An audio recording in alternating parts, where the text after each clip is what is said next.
Assalamualaikum warahmatullahi wabarakatuh. Hai para pencinta catur dan para catur mania, selamat datang kembali di Legenda Catur Dunia. Kembali ke turnamen Grand Chess Tour Super Bad Chess Classic Rumania 2022 ini kawan, yang merupakan seri pertama dari Grand Chess Tour tahun 2022 ini yang sudah memasuki babak ketujuh kawan. Dan berikut ini hasil game babak ketujuh tadi malam. Kalian di situ bisa lihat sendiri siapa yang menang, siapa yang kalah, dan siapa yang remis kawan. Dan berikut ini juga posisi pemain di klasemen sementara sampai 7 babak yang mereka mainkan. Di situ terlihat Levon bersama Wesley So masih tetap pada posisi teratas kawan dengan poin yang sama 4,5 poin, diikuti oleh Maxime Lagrave, Fabiano Caruana, Alireza Firoza, Daniil Bogdan ataupun Ian Nepo yang berada di posisi ke-7. Selanjutnya ada Mamet Yarov, Leonid Dominguez, dan posisi buncit ditempati oleh Richard Rapport. Richard Rapport melempem kawan untuk turnamen seri pertama ini. Oke, untuk game yang akan kita otak-atik ini adalah permainannya Alireza Firoza versus Leonid Dominguez. Tanpa babi bu lagi, langsung kita menuju ke atas meja kawan, ke atas papan. Alireza pegang putih bermain dengan pion D4. Alireza pada game ini mencoba bermain total kawan, karena di game-game sebelumnya belum pernah mendapatkan hasil yang bagus, hanya bermain remis bahkan kalah melawan Ian Nepo saat itu.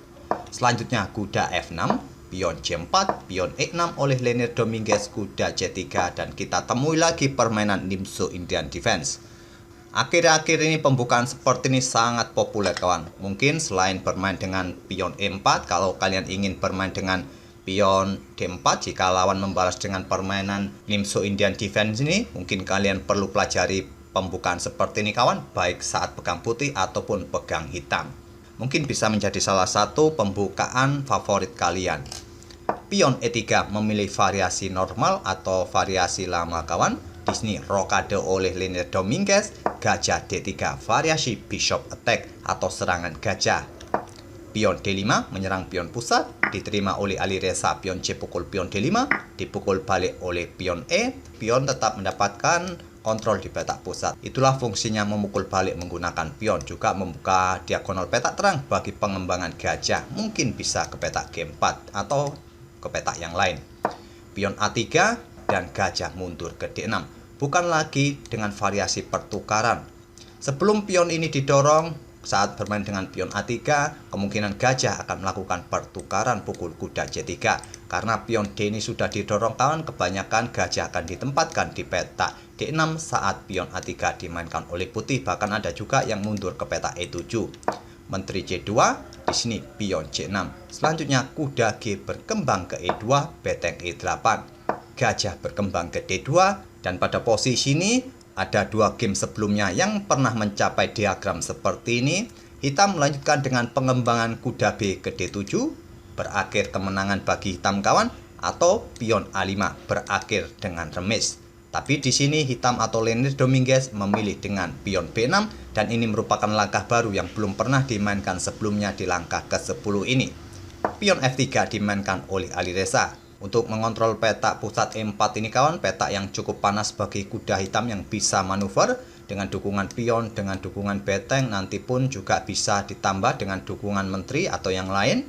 Ataupun juga pion F3 dimainkan untuk menghalangi manuver kuda ataupun ya gajah yang bisa saja berkembang ke petak G4. Tapi biasanya dengan memainkan pion B6 kawan, gajah akan dikeluarkan ke petak B7 atau bahkan menantang pertukaran gajah terang. Inilah yang sering dilakukan oleh hitam untuk menantang gajah terang ini kawan, agar putih tidak mempunyai dukungan lagi memberikan pressure di diagonal terang ini di petak H7. Di sini hitam melanjutkan dengan pion C5 dibalas dengan pion G4. Pion C4, sekarang gajah ini tidak mempunyai banyak petak kawan. Dia bergerak ke petak F5, dan di sini langsung dihajar atau melakukan pertukaran agar seperti yang saya sebut tadi, putih tidak mempunyai dukungan dari gajah ataupun menteri memberikan pressure bagi petak H7. Dipukul balik oleh menteri. Mungkin kalian melihat bisa memanfaatkan memukul balik menggunakan pion, memanfaatkan lajur G yang sudah semi terbuka, memberikan pressure nanti di lajur G. Ya mungkin bisa diantisipasi raja bergeser, beteng juga mengikuti nanti di lajur G. Mungkin saja itulah antisipasi yang akan dilakukan oleh hitam kawan. Oke, kita kembali ke langkah aslinya. Alireza juga tidak ingin membuka lajur G, tidak memilih rokade panjang dengan membuka lajur G. Dia pukul balik menggunakan menteri. Sekarang pion G6. Menteri bergeser ke G5 dan kuda berkembang ke C6. Di sini Alireza akhirnya memilih rokade pendek. Gajah mundur ke F8, memberikan backup bagi petak-petak lemahnya kawan petak gelap karena dia sudah bermain dengan pion G6 tadi. Petak-petak gelap ini akan menjadi isu utama bagi putih. Menteri putih H4, pion H6, beteng A bergeser ke D1, sekarang pion B5. Mencoba menyisir lewat sayap menteri, persiapan pion A5, pion B4 mungkin akan dimainkan. Menteri putih mundur ke F2, menteri hitam naik ke D7, mulai mengaktifkan menteri kawan, mengkoneksikan kedua beteng, dan mungkin mengincar pion ini dengan dukungan kuda, mungkin bisa saja melakukan pengorbanan untuk membuka posisi Raja Putih. Menteri putih ke G2 memperkuat posisi pion G4-nya. Di sini gajah G7 dan pion H4 ingin mendorong salah satu pionnya kawan nanti untuk membuka lajur H. Tapi langkah ini menurut Stockfish kurang bagus. Mendorong cukup satu petak ke petak H3 merupakan pilihan yang bagus menurut Stockfish. Tapi Alireza mencoba bermain lebih agresif dengan pion H4-nya. Dibalas kuda manuver ke E7. Kuda putih juga naik ke petak F4, menambah daya serangan kawan untuk memberikan pressure bagi pion di petak D5 ataupun di petak G6 ini. Pion A5 terus menyisir lewat sayap menteri. Kuda C mundur ke E2, menteri bergeser ke B7, menambah tekanan kawan di petak ini nanti karena di sini masih ada gajah karena sudah dibuka lajurnya tadi atau diagonalnya dari kuda putih. Pion G5 menantang pertukaran pion H. Diterima, dipukul balik, kuda lompat mundur ke D7. Sampai langkah ke-25 ini kawan, langkah-langkah kedua pemain sangat bagus. Bahkan kebanyakan adalah langkah engine, langkah utama. Memang tadi ada langkah dari Alireza pion H4 kurang sedikit bagus, tapi tidak terlalu signifikan kawan. Kesalahannya sampai langkah ke-25 ini mereka bermain sangat-sangat bagus. Sangat hati-hati. Dan raja naik ke F2. Itulah tadi niat dari Alireza mendorong pionnya dua langkah yang menurut Stockfish kurang bagus. Sekarang posisi raja naik memberikan jalan bagi beteng untuk ditumpuk nanti kawan. Dengan menteri, dengan beteng satunya bertumpuk menjadi 3 baterai untuk memberikan ancaman skakmat nanti bisa dilakukan oleh putih. Tapi hitam masih mempunyai tempo untuk mengkonsolidasikan pertahanan. Pion B4 masih melancarkan serangan lewat sayap menteri. Beteng H1, kuda ke F5 bukan pilihan terbaik. Pilihan terbaik tadi menurut Stockfish adalah pion C3. Di sini menteri ke H3 tetap memberikan ancaman di sini kawan. Apakah nanti beteng juga siap naik juga didukung beteng satunya bertumpuk memberikan ancaman skakmat nanti di peta H8 bisa jadi. Kuda mundur kembali ke E7 dan selanjutnya di sini kuda ke G3 menambah satu penyerang lagi kawan. Untuk mengontrol peta ini ataupun manuver yang lain nanti mungkin dijawab dengan langkah beteng naik ke A6, memberikan backup di baris ke-6-nya kawan. Selanjutnya di sini Alireza mulai pertempuran side menteri, pion A pukul pion B4 dipukul balik oleh pion A dan Alireza membuat langkah pengorbanan sementara ambil pion B dengan gajah. Tentu jika kalian jeli kawan, setelah menteri hitam nanti ambil gajah ini, putih juga akan mendapatkan perwira hitam kuda di petak D7. Tapi masalahnya nanti menteri hitam mendapatkan tempo ambil pion B2 skak dan hitam mempunyai pion bebas. Cukup riskan juga langkah dari Alireza. Tapi sementara ini langkah-langkahnya masih langkah-langkah terbaik kawan, langkah versi engine. Diterima oleh Leonard Dominguez, menteri ambil gajah, Alireza ambil kuda di D7. Dan di sini Leonard Dominguez tidak terburu-buru ambil pion ini kawan dengan tempo skak. Dia melangkah beteng mundur ke A8 untuk membackup betengnya dari ancaman menteri. Dan di sini kuda mundur ke E2 untuk tidak memberikan kesempatan tempo menteri ambil pion yang ada di petak B2 ini dengan tempo skak. Sebelum ambil pion ini kawan, kembali Leonard Dominguez bermain dengan betengnya. Beteng A bergeser ke D8 untuk mengusir menteri agar tidak mendekati area pertahanannya. Menteri mundur kembali ke G4, barulah sekarang menteri hitam ambil pion B2. Lihat, Leonard Dominguez mempunyai pion bebas yang tinggal 3 petak lagi kawan. Memang peta C1 ini masih cukup kuat, masih ada kuda, masih ada 2 beteng di sini. Tapi juga perlu diperhatikan nanti jika Semua perwira sudah diadu, tinggal beberapa perwira saja. Pion ini akan menjadi isu penting bagi hitam. Di sini Ali Reza tidak memperdulikan, dia bermain dengan Menteri F4. Dan pada posisi kawan kita sudah mencapai langkah ke-35 dan kontrol waktu kedua pemain juga sudah mulai mepet. Ali Reza menyisakan 2 menit, Leni Dominguez menyisakan 3 menit. Semua langkah-langkah yang dibuat oleh kedua pemain di langkah sebelumnya merupakan langkah-langkah, ya dibilang langkah-langkah super JM kawan. Tidak ada kesalahan yang berarti. Bahkan kebanyakan 95% langkahnya adalah langkah engine. Tapi mungkin entah kenapa di posisi ini kawan di langkah ke-35 mungkin kontrol waktu sudah mulai habis. Leni Dominguez tidak banyak menghitung langkah-langkah yang akan dibuat. Dia membuat langkah blunder kawan dengan langkah kuda ke petak J6. Mungkin tidak terlalu nampak langkah blunder ini kawan. 1-2 langkah berikutnya mungkin tidak terlalu nampak apa yang akan didapat oleh Ali Reza dengan langkah blunder kuda J6 ini. Kuda ini mungkin bermanuver untuk melakukan pengorbanan. Di sini bisa jadi dengan dukungan gajah, dengan dukungan menteri. Kuda juga mendapatkan tekanan dengan menteri. Apabila nanti melakukan pengorbanan kuda pukul pion D4 ini kawan, maka Beteng juga akan mendukung menterinya ambil kuda yang ada di petak E2, tapi kuda ini juga masih cukup kuat dengan dukungan saudaranya. Atau kuda ini mencoba manuver ke petak ini juga bisa jadi. Tapi pada spot ini kawan, Ali Reza menemukan langkah terbaik. Silakan pause video ini untuk beberapa detik dan coba temukan langkah terbaik bagi putih untuk memetik kemenangan kawan, atau memanfaatkan langkah blunder kuda ini. Sebetulnya langkah terbaik tadi daripada kuda ke petak C6, Beteng A8 dengan tujuan nanti bergeser ke petak ini bisa jadi kawan. Tapi langkah kuda ke C6 ini bisa dimanfaatkan oleh Ali Reza. Apakah kalian sudah menemukan langkah Ali Reza, langkah mematikan dari Ali Reza? Langkah ini cukup sulit kawan. Kalau tidak menghitung 5-6 langkah, sulit untuk menemukannya. Jika kalian menemukan langkah Beteng bergerak ke petak H7 ini kawan, saya kira kalian pasti mempunyai elo rating di atas 2300-an dan mungkin calon Grandmaster Indonesia selanjutnya. Inilah langkah dari Ali Reza, membuat langkah pengorbanan Beteng. Apa maksud pengorbanan ini kawan? Jika diterima oleh Raja, Menteri akan pukul pion F7 kawan menjaga petak ini dan Beteng H1 skakmat.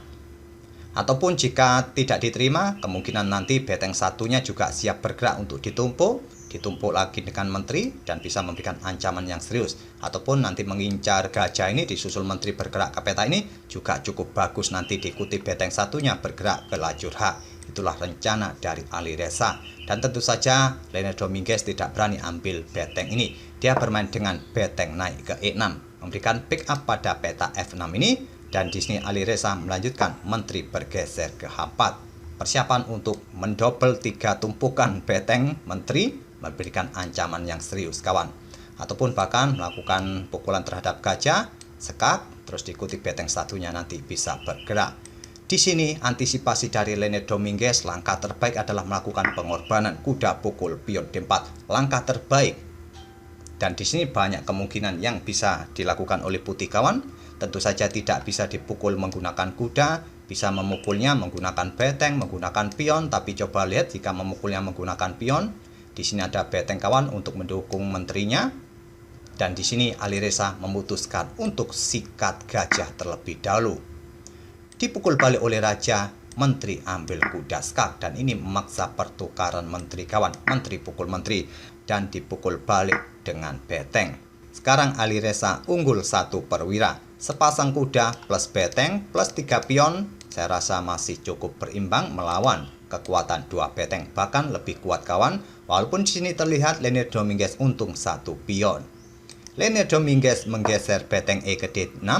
Langkah terbaik, langkah terkuat adalah pion F6 tadi, menantang pertukaran pion. Dan Ali Reza menjawab dengan kuda ke C3, memberikan pressure bagi pion hitam D5 ini. Dan 2 pion ini sudah terhenti langkahnya kawan. Sekarang bagaimana Ali Reza memainkan kuda satunya, diikuti pion-pionnya maju, Raja juga maju, bisa jadi pion F6 terlebih dahulu. Pion G dipukul balik oleh Raja, kuda mundur ke E2 mencoba manuver. Selanjutnya pion ini mungkin akan didorong maju memberikan ruang bagi Raja. Di sini Raja ke peta E5. beteng bergeser ke G4, memberikan tekanan bagi pion ini kawan, dan juga mengosongkan peta mungkin bagi manuver kuda untuk menghentikan atau menggantikan posisi beteng menghentikan pion-pion hitam ini agar betengnya lebih aktif dan beteng hitam bergeser ke G8.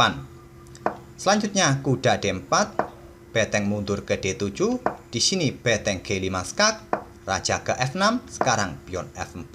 Mendapatkan penguasaan ruang lagi kawan, dengan pionnya juga membuka ruang bagi raja untuk naik. Beteng bergeser ke D8, di sini beteng ke E5. Menurut Stockfish, kuda ini bergerak ke peta C6 merupakan pilihan yang bagus, juga memberikan ancaman bagi beteng dan seterusnya.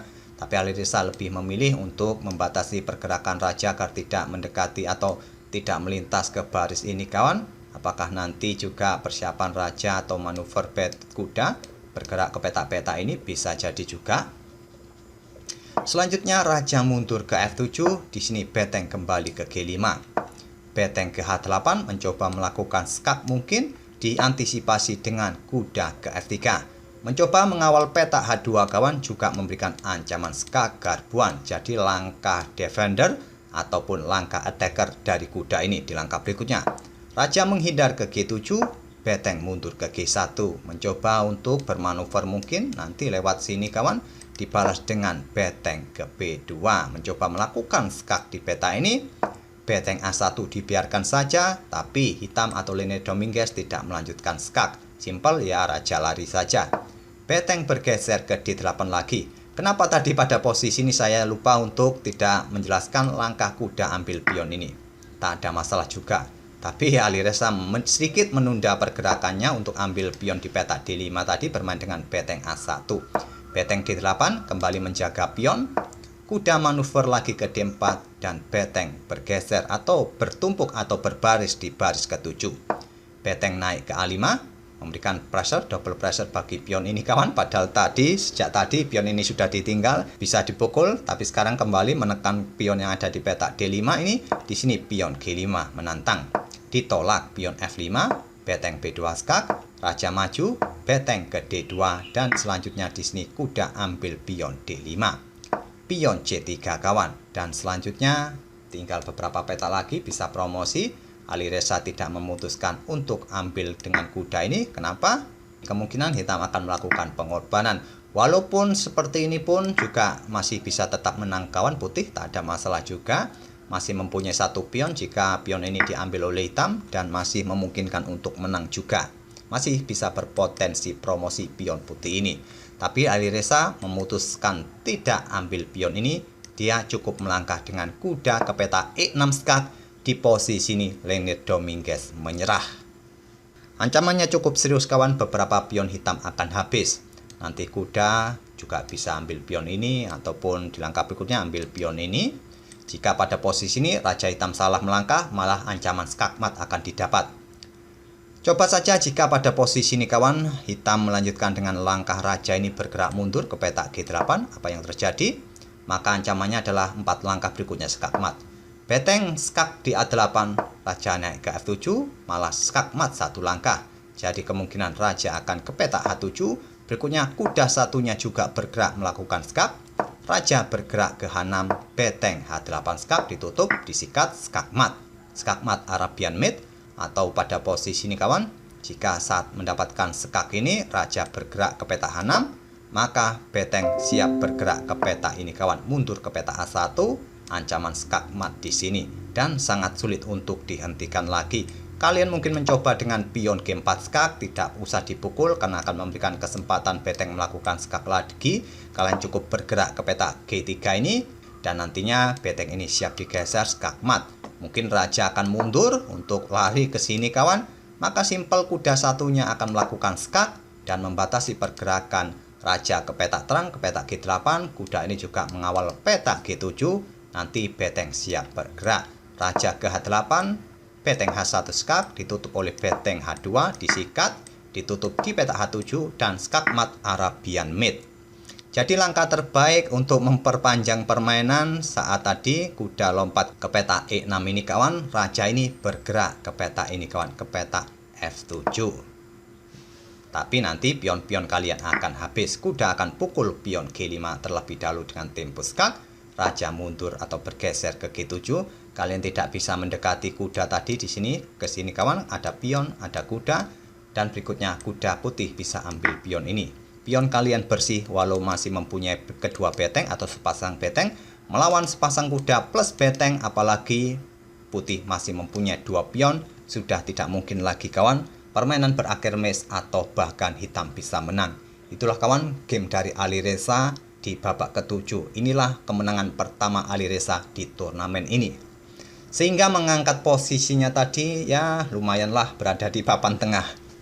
Itulah kawan permainan dari Alireza tadi, memanfaatkan langkah blunder dari Lene Dominguez. Sangat disayangkan setelah langkah-langkah yang hampir sempurna dari kedua pemain. Di langkah ke-35 Lene Dominguez karena mungkin kepepet waktu tidak mempertimbangkan langkah yang lain seperti ambil contoh beteng A8 tadi kawan, membuat langkah blunder kuda bergerak ke peta C6. Semoga permainan dari kedua pemain bisa menghibur kalian di pagi ini atau siang ini. Kita akan bertemu di video-video berikutnya. Terima kasih. Wassalamualaikum warahmatullahi wabarakatuh.